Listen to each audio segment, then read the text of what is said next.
গত 1 September supreme কোর্টের TET mandatory judgement আসার পর সমস্ত শিক্ষক মহল থেকে শুরু করে সংসদ পর্যন্ত বেশ চর্চা হয়েছে। বিভিন্ন সাংসদরা সংসদে 0 আওয়ার থেকে শুরু করে আন্ডার রুল 377 সমস্ত দিক থেকে সরকার বা বিরোধী পক্ষ সবাই আওয়াজ তুলেছেন। এরই মধ্যে সংসদে একটি নতুন এবং মারাত্মক গুরুত্বপূর্ণ বিল পেশ করা হলো। বিলটি হচ্ছে বিকশিত ভারত শিক্ষা অধিষ্ঠান বিল। স্বভাবতই সমস্ত শিক্ষকদের কাছে এখন এটা একটা চর্চার বিষয় যে এই বিলটি এমন কিছু আছে কি যা সমস্ত শিক্ষকদের এই টেট পরীক্ষা থেকে মুক্তি দিতে পারে। আমি সমস্ত শিক্ষক বলতে সমস্ত শিক্ষক নয়, যাদের দেওয়ার কথা নয়, অর্থাৎ টেট লাগু হওয়ার আগে যারা নোটিফিকেশানে নিযুক্ত হয়েছেন তাদেরকে টেট থেকে মুক্তি দেওয়ার কোনো বন্দোবস্ত এই বিল কি করতে পেরেছে বা পারবে বলে মনে হয়? তার জন্য চলুন আমরা এই বিলটির সারবস্তু কি, এই বিলটিতে কি বা বলা হয়েছে তা একটু দেখে নিই। প্রথমেই চলুন এই বিলটির একেবারে প্রাইমারি লেভেলে বিলটি সম্পর্কে যে একটা নির্যাস সেটা কি বলেছে। এটি হচ্ছে বিকশিত ভারত শিক্ষা অধিষ্ঠান বিল 2025। এ সম্পর্কে বলে রাখি, কিছু কিছু বড় বড় ইউটিউব চ্যানেলেও তারা কিন্তু এই বিলটির নাম বলছেন বিকশিত ভারত শিক্ষা অধিকশন বিল, কিন্তু এখানে আমি যে বিলটি দেখাচ্ছি বিল নম্বর হচ্ছে 194 অফ 2025। এই বিলটির নাম বিকশিত ভারত শিক্ষা অধিষ্ঠান বিল 2025। তো এই বিলটি কেন আনা হয়েছে না, to enable and empower the universities and other higher educational institutions. এইখানে খেয়াল করুন, এই বিলটি বলা হয়েছে universities and other higher educational institutions, প্রথমে এটি বলা হয়েছে, কিন্তু আমরা পরে পরে দেখব এখানে কিন্তু এনসিটির কথা বলা হয়েছে। এখানে এনসিটি, ইউজিসি, এআইসিটি এইরকম বিভিন্ন যে আলাদা আলাদা প্রতিষ্ঠানগুলি ছিল সমস্ত প্রতিষ্ঠানকে একসাথে সাবজিউমড করা হয়েছে, করে এইটি একটি সিঙ্গেল কমিশন গঠন করার কথা বলা হয়েছে, যে কমিশনের আন্ডারে কিছু কাউন্সিলস থাকবে। মোট 3টে কাউন্সিলস থাকার কথা বলা হয়েছে, আমরা পরে পরে সেটি আসছি।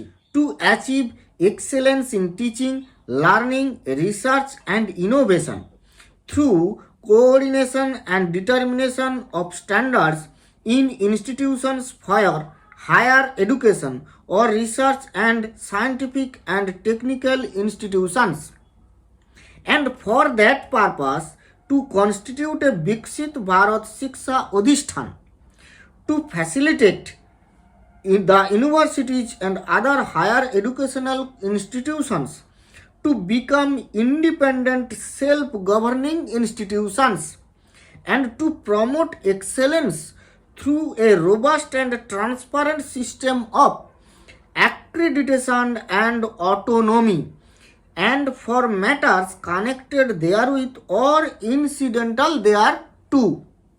তাহলে সোজা কথায় এই বিলটির প্রাইমারি যে কনসেপ্ট সেটি হচ্ছে সমস্ত যে ইউনিভার্সিটিজ এবং হায়ার এডুকেশনাল ইনস্টিটিউশনসগুলো আছে সেই সমস্ত এডুকেশনাল ইনস্টিটিউশনসগুলোকে রেগুলেট করা, তাদের স্ট্যান্ডার্ড সেট করা এবং ফান্ড ম্যানেজমেন্ট এরকম বিভিন্ন যে কার্যকলাপ আছে সেগুলোকে সেন্ট্রালি একটা এক ছাতার তলায় আনাই হচ্ছে এর মূল উদ্দেশ্য।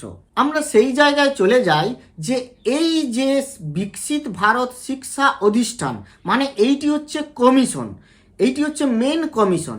এই কমিশন কাকে কাকে সাবজিউমড করে, কোন কোন ইনস্টিটিউশনের পাওয়ারকে খর্ব করবে, মানে সেখানে পাওয়ারকে অ্যাপ্লাই করতে পারবে এই কমিশন, সেই সমস্ত ইনস্টিটিউশনকে বলা হয়েছে কি না সমস্ত সেন্ট্রাল গভর্নমেন্টের যত ইউনিভার্সিটি এবং কলেজ আছে, এআইসিটিই আছে এবং এনসিটি। এই জায়গাটা দেখুন, এনসিটিই অ্যাক্ট 1993, অর্থাৎ এনসিটিই অ্যাক্ট, এই অ্যাক্টের আন্ডারে যে সমস্ত ইনস্টিটিউশনগুলো রেগুলেট হয় সেই সমস্ত ইনস্টিটিউশনগুলোও কিন্তু এর পারভিউতে আসবে। তাহলে আমরা একটু ফিরে দেখি যে এনসিটি মানে ন্যাশনাল কাউন্সিল ফর টিচার এডুকেশনের এই অ্যাক্টে কোন কোন ইনস্টিটিউশনগুলি পড়ে। এটি হচ্ছে NCT act 1993 with the amendments. এখানে সমস্ত অ্যামেন্ডমেন্টসগুলো যত পরপর হয়েছে সবগুলো কিন্তু এখানে দেওয়া আছে। তো এখানে দেখুন it shall come into force, এটা হবে এর আন্ডার যে সমস্ত আছে দেখছি স্কুলস ইম্পার্টিং, সে সমস্ত স্কুল টিচিং দেয় pre primary, primary, upper primary, secondary, senior secondary education and colleges providing senior secondary or intermediate education irrespective of the fact. তাহলে এনসিটি অ্যাক্টের আন্ডারে কিন্তু একেবারে প্রি প্রাইমারি থেকে কলেজ পর্যন্ত সমস্তই ইনস্টিটিউশনগুলি পড়ে। তবে কলেজ বলতে এখানে কিন্তু সেই সমস্ত কলেজ যে সমস্ত কলেজে সিনিয়র সেকেন্ডারি এবং সেকেন্ডারি এডুকেশন ইম্পার্ট করা হয়। আরও একটা পরের যে ক্লজটা আছে দেখুন, teachers for schools and colleges refer to in clause C, অর্থাৎ ক্লজ সিতে যে সমস্ত টিচার্সরা পড়েন তাদের সম্পর্কেও কিন্তু এই এনসিটি অ্যাক্ট রেগুলেট করে, এই এনসিটি অ্যাক্ট মান্য হয়। এবার চলে আসি এই বিলটিতে, তাহলে এনসিটির দ্বারা রেগুলেট হয় এমন সমস্ত স্কুল মানে ইনস্টিটিউশনগুলি কিন্তু পড়ছে। এই বিল কিন্তু সেই সমস্ত ইনস্টিটিউশনগুলোকে বাইরে রাখছে। কোনগুলি? যেগুলি হচ্ছে এই যেমন মেডিকেল যে ইনস্টিটিউশন, সেইগুলি ল সংক্রান্ত যে সমস্ত পড়ানো হয়, ল ইউনিভার্সিটি, ল কলেজেস, সেগুলি এই কমিশনের আন্ডারে পড়বে না। এরকম আরও কিছু ইনস্টিটিউশনের লিস্ট আছে, সেই সমস্ত ইনস্টিটিউশন কিন্তু এই কমিশনের আন্ডারে পড়বে না। এই নিয়েও বহু চর্চা ডিবেট হচ্ছে পার্লামেন্টে, কারণ এগুলিও একটা ব্যাপার যে অনেকেই বলছেন মেডিকেল কেন এই কমিশনের আন্ডারে ঢুকছে না, ল ফার্মগুলো কেন, ল কলেজগুলো, ল ইউনিভার্সিটিগুলো কেন এই কমিশনের রুলের মধ্যে ঢুকছে না, এগুলো নিয়ে বিভিন্ন চর্চা আছে। যাই হোক, সেসবে আমরা যাচ্ছি না। তবে এটি একটি 48 পাতার বিল, 48 পেজেসের, পুরোটা একেবারে খুঁটিয়ে পড়া সম্ভব হয়নি। তবে আমি যতটা থ্রু আউট করেছি এই টোটাল বিলটির মধ্যে, তাতে যে জিনিসটা উঠে এসেছে তার নির্যাস আমি আপনাদের সামনে বলছি। সেটি কি না, এই কমিশন হচ্ছে মেন, তার নাম হচ্ছে বিকশিত ভারত শিক্ষা অধিষ্ঠান। এটি হচ্ছে কমিশন। এই কমিশনের আন্ডারে 3টি কাউন্সিল গঠন করা হবে। 3টি কাউন্সিলেরই কিন্তু আলাদা আলাদা তাদের কমিটি থাকবে। তাদের কমিটির স্ট্রাকচার গঠনের নিয়মাবলী বলা আছে। তার প্রত্যেকটি কাউন্সিলের একজন করে প্রেসিডেন্ট থাকবেন। কিভাবে নির্বাচন হবে, কিভাবে মেম্বাররা নির্বাচিত হবে, সে সম্পর্কে এই বিলে স্পষ্ট করে বলা আছে। এই যে 3টে কাউন্সিল হবে, এই 3টে কাউন্সিল হচ্ছে একটা অ্যাক্রিডিটেশন কাউন্সিল, যেটা যেমন দেখুন এই যে আমাদের এখন এক্সিস্টিং একটা অ্যাক্রিডিটেশন কাউন্সিল আছে, সেটা কি national assessment and accreditation council.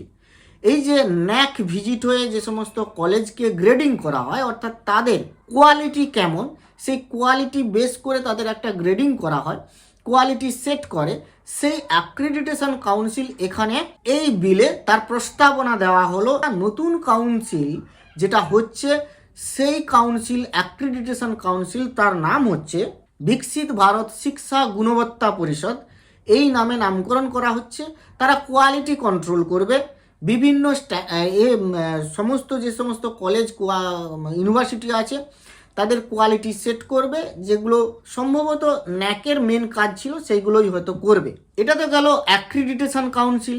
এবারে আরেকটা থাকবে, সেটা হচ্ছে রেগুলেটরি কাউন্সিল। এই কাউন্সিলের নাম হচ্ছে বিকশিত ভারত শিক্ষা বিনিয়মন পরিষদ। এটি কিন্তু কমন রেগুলেটরি কাউন্সিল হবে সমস্ত হায়ার এডুকেশনাল ইনস্টিটিউশনগুলোর জন্য। আরেকটি কাউন্সিল, সেটি হচ্ছে স্ট্যান্ডার্ডস কাউন্সিল, তার নাম হচ্ছে বিকশিত ভারত শিক্ষা মানক পরিষদ। এই 3টি কাউন্সিল 3টি নামে এদের নামকরণ করা হয়েছে, এবং 3টি কাউন্সিল তাদের আলাদা আলাদা ফাংশনারিজ আছে। এবার আসি মেন পয়েন্টে। এই যে 3টি কাউন্সিল গঠন হয়েছে, একটি হচ্ছে রেগুলেটরি কাউন্সিল, অ্যানাদার হচ্ছে স্ট্যান্ডার্ড কাউন্সিল, আরেকটা হচ্ছে অ্যাক্রিডিটেশন কাউন্সিল।